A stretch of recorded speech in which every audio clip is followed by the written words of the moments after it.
চিত্র সাংবাদিককে প্রাণনাশের উদ্দেশ্য নিয়ে দুষ্কৃতিকারীদের হামলার ঘটনায় ধৃত 6 দুর্বৃত্তদের দৃষ্টান্তমূলক শাস্তির দাবি সংবাদ মহলের।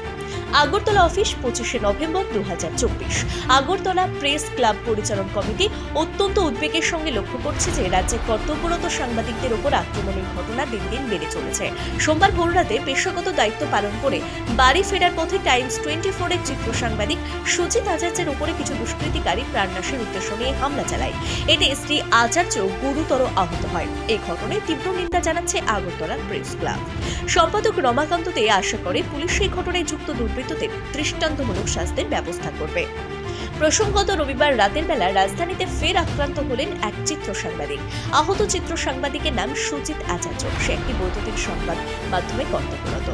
এই ঘটনায় গ্রেপ্তার 6 জন। ধৃতদের নাম সুপ্রজিৎ দেবনাথ, বাড়ি রামনগর 11 নম্বর রোডে; রিপন দাস, বাড়ি জয়নগর দশমীঘাট এলাকায়; অজয় দেব, বাড়ি খয়েরপুর স্থিত চাঁদপুর এলাকায়; মাল্টি মালাকার, বাড়ি হাপানিয়া এলাকায়; শান্তরাই, বাড়ি ভট্টপুকুর দুর্গাপল্লী এলাকায়; বাপন দাস, বাড়ি ভট্টপুকুর দুর্গাপল্লী বালিচর এলাকায়।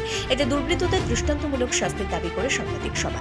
আক্রান্ত চিত্র সাংবাদিক সুজিত আচার্য সংবাদ মাধ্যমের মুখোমুখি হয়ে জানায়, রবিবার মলয়নগর বাইপাস এলাকায় অনুকূল ঠাকুরের উৎসব সরাসরি সম্প্রচারের জন্য গিয়েছিল সে। লাইভ সম্প্রচার শেষ হতে রাতে আনুমানিক 12টা বেজে যায়। তারপর সে সবকিছু গুছিয়ে গাড়ির জন্য অপেক্ষা করতে থাকে। দীর্ঘ সময় পর গাড়ি সেখানে পৌঁছয়। তখন সে গাড়ি চালকের নিকট জানতে চায় কেন এত বিলম্ব হয়েছে। এতে গাড়ি চালক উত্তেজিত হয়ে যায়। পরে সে মালপত্র গাড়িতে তুলতে গিয়ে নিজ বাড়ির উদ্দেশ্যে রওনা দেয়। সিদ্ধি আশ্রম এলাকায় আসার পর ওই গাড়ি চালক একটি ইকো গাড়িতে করে 5 থেকে 6 জন যুবককে নিয়ে আসে। ইকো গাড়িটি প্রথমে তার বাইকের পিছনে ধাক্কা দেয়। এতে সে বাইক নিয়ে পড়ে যায়। তারপর অভিযুক্ত গাড়ি চালক সহ ইকো গাড়িতে থাকা যুবকেরা লোহার রড দিয়ে তাকে বেধড়কভাবে মারধর করে।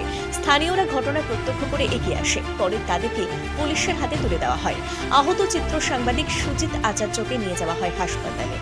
সুজিত আচার্যের মাথা এবং শরীরের বিভিন্ন স্থানে লোহার রড দিয়ে আঘাত করা হয়। ঘটনার পরিপ্রেক্ষিতে আক্রান্ত সুজিত আচার্য থানায় মামলা দায়ের করেছেন। অভিযুক্ত 6 জন যুবককে পুলিশ আটক করেছে। তাদের বিরুদ্ধে নির্দিষ্ট ধারায় মামলা হাতে নিয়ে পুলিশ তদন্ত শুরু করেছে বলে জানা যায়। এদিকে ধৃত দুষ্কৃতীরা আমতলী থানাতে রয়েছে। সোমবার দুপুরবেলা ত্রিপুরা ফটো জার্নালিস্ট অ্যাসোসিয়েশনের পক্ষ থেকে সদস্যরা আমতলী থানাতে ডেপুটেশন প্রদান করেন, দোষীদের কঠোর শাস্তির দাবি জানান। জার্নালিস্ট রিক্রিয়েশন ক্লাবের সম্পাদক অভিষেক দে জানান, সোমবার রাতে চিত্র সাংবাদিক শ্রী সুজিত আচার্য নিজের পেশাগত দায়িত্ব পালন করে বাড়ি ফেরার পথে কয়েকজন দুষ্কৃতিকারী তার দ্বারা আক্রান্ত হয়। তাতে তিনি গুরুতরভাবে আহত হন। সাংবাদিক ও চিত্র সাংবাদিকের পক্ষ থেকে আমতলী থানার সামনে বিক্ষোভ প্রদর্শন করেন, দুষ্কৃতিকারীদের কঠিনতম শাস্তির দাবি করেন।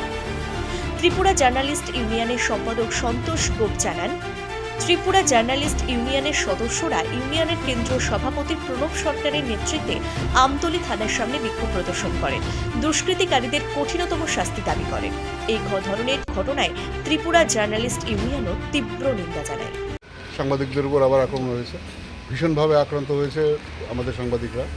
এদেরকে রড দিয়ে পিটিয়ে, মানে এদের পেছনে দুষ্কৃতিকারীরা ছুটতে ছুটতে ওদেরকে মেরেছে রড দিয়ে, মারাত্মক। যেটা কিছুক্ষণ আগে প্রণব বলছিল যে হিন্দি সিনেমাতে এরকম দেখা যায়। ঘটনা হচ্ছে যে অ্যাজ এ হোল শহরে যদি রাত্রিবেলা পুলিশ টহল থাকে বা অ্যাডমিনিস্ট্রেশন কখনো ঘুমাবে, সেটা তো হতে পারে না। তো এই নিরাপত্তা যেভাবে সীমান্তে আমাদের প্রহরীরা জেগে থাকে, আমরা শহর গ্রামগুলি নিশ্চিন্তে থাকে, তেমনি করে রাত্রিবেলার আমরা অনেক রাত্রে যারা কাজ করে ফিরি, এটা আমাদের প্রতিনিয়ত আমরা দেখতে পাচ্ছি যে সেই অর্থে আমরা কিন্তু কখনো কোনো পুলিশ দেখতে পাই না। তো ঘটনা হচ্ছে এগুলি স্ট্রং হলে, অ্যাডমিনিস্ট্রেশনের এই জায়গাগুলি স্ট্রং হলে আমরা নিশ্চিন্তে কাজ করতে পারি, নিরাপদে কাজ করতে পারি।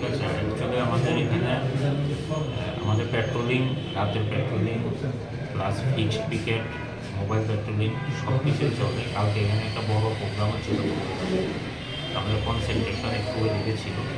এরপরও আমাদের পেট্রোলিং থাকে, কিছু পার্টিকুলার এরিয়া থাকে, এগুলিতে ফিক্সড পিকেট থাকে। তো ঘটনাটা সিদ্ধি আশ্রম এলাকায় হয়েছে। তো আমরা দেখছি এখানে তখন আমাদের পেট্রোলিং পার্টি কোথায় ছিল, কি একটা বিষয়ের মধ্যে আমরা দেখছি না। 26শে জানুয়ারি, 15ই আগস্ট বা বিশেষ কোনো দিন থাকলে আপনাদের পিক যে নাকাগুলো আছে তাদের তৎপরতা বেড়ে যায়। আর বাকি দিনগুলোতে দেখা যায় যে একটা নাকাতে একজন টিএসআর থাকা বা একটা ইআরএস এর গাড়িতে একজন ড্রাইভার সঙ্গে যে থাকে উনি, বা বিট সাইকেল তো এখন বর্তমানে থানাতেই পড়ে রয়েছে। বিট সাইকেল, আগে যে বিট সাইকেল ঘুরতো রাতে হরন বাজিয়ে, এখন তো সব কিছু বন্ধ টোটালি। কিছু কিছু বিট সাইকেল একদম বন্ধ তা না, চলছে। কিছু জায়গায় হয়তো বা কিছু সাইকেলের মেকানিক্যাল কিছু ডিফেক্ট আছে, ওগুলো আমরা রেকটিফাই করছি, প্রসেসে আছে। আর আমরা কিছু এলাকা আমরা পেট্রোলিং সব সময় একই জায়গাতে থাকে না, আমরা একটু চেঞ্জ করি আমাদের নেসেসিটি অনুযায়ী আমরা একটু চেঞ্জ করি। হয়তো বা অনেক সময় আমরা একটু নেক্সট এলাকা কাভার করতে চাই, যেটা একটু ভিতরে। অনেক সময় আমরা প্রপার যে এলাকাগুলি এগুলি কাভার করি।